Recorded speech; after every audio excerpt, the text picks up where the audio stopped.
Diane Langberg is gangster. I've been saying it for years. She's proper gangster.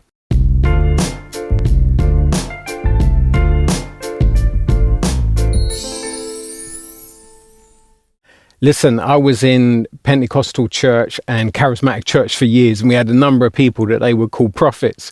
But of everyone I ever met who's not actually from the Bible, Diane Langberg is the best example of a prophet that I have ever seen and ever heard. And this book that she's given us is incredible. This book is called Redeeming Power. Now, a lot of you know that power and what the Bible talks about power is something that I've been quite fascinated by. It was part of my doctorate, doing a biblical part of it was a biblical theology, tracing power and authority throughout the Bible amongst some other things and seeing how that linked to the image of God. And in fact, a whole big rewrite of my doctorate was down to Diane Langberg. So I've been following her for a few years, and particularly interested when she talks about things to do with power and to do with voice, and when she talks about abuse. The book is called Redeeming Power, Understanding Authority and Abuse in the Church. Now check it out. I read it as I listened to it. I got the audio book, which is read out by Pam Ward. And here's the thing. At first, I wanted it as an audio book. And I was like, nah, because it's not going to be, I was like, is it going to be read out by Diane Langberg? I saw it wasn't. I was like, nah, I can't listen to someone else read it. I could only hear it with Diane's voice. I saw it said Pam Ward. I was like, well, let me check out her voice. And I listened and I was like, rah, this is like the closest voice they could have got to Diane Langberg from all the different narrators that I've heard in audiobooks anyway. So I was actually really pleased with that. As I listened to the audiobook, I felt like I was listening to Diane. So that was a real blessing. Now, there were three big things that stuck out to me that were really good about this book. I'm not going to go too in depth about it. But it starts off obviously talking about power, as you would expect. And I think that is really important because I think in Christianity, there's a lot of misconceptions about power.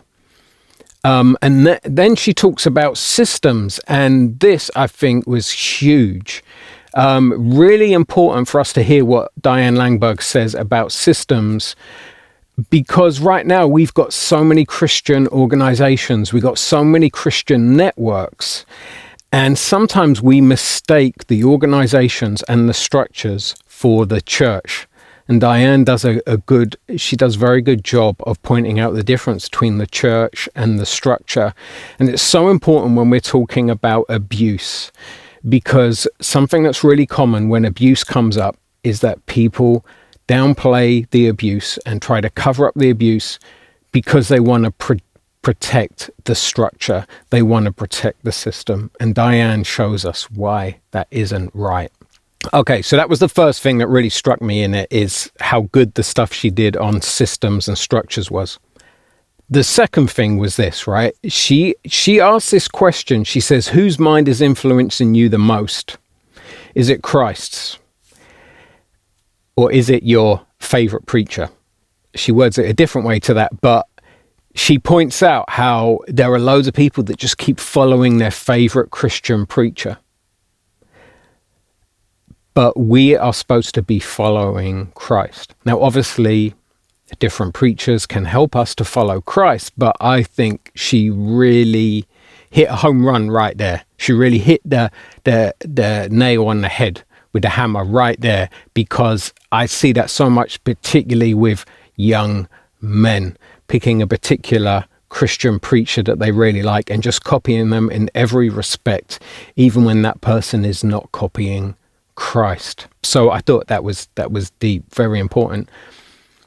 And the last thing that really struck me in the book was she said the church has its own killing fields. So, like in Cambodia, there's the killing fields, right? And every now and then from the rain, bones will come up from the soil.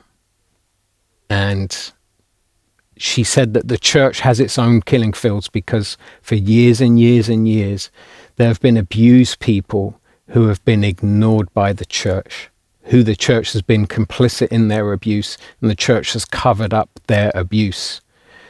That was just huge. So important, so important. So the book is much more than those 3 points, you know. The question I always like to ask here is it any good for urban ministry? Is this book good for urban ministry? And I would say definitely, yes, totally. Because to be honest, no disrespect to all my friends out there, right? But to be honest, in urban ministry circles in the UK, right, well, I'm thinking of not just one particular theological tribe. I'm thinking of the different tribes that I know people from, whether we're talking Pentecostal, conservative, evangelical, whatever, whether we're talking about inner city work or council estate, outer city work. I would say that in general, in urban ministry, there is a real lack of understanding. There's a severe lack of understanding about abuse and power dynamics in the church. I think it's a really big problem. And anyone who saw my narcissism video, you know that I said that urban ministry is particularly susceptible to narcissists. I gave the reasons for that in that video. I won't repeat them here, but the point is that we really need to be clued up in this area. And especially because in urban ministry, we work with a lot of traumatized people. So I would say that this book is a must read. A must read. I would happily put it down as sort of like mandatory book to read. You know, I know that sounds legalistic. I'm not saying to get saved you have to read it, but if you want to do safe ministry, I would say this book is highly recommended. Please read it, please, or listen to the audio book, please. It is so important. By the way, I wasn't given this book. I paid for this book myself. So this is totally impartial, although I would say I do have a very soft spot for Diane Langberg, but this is impartial. All right. God bless.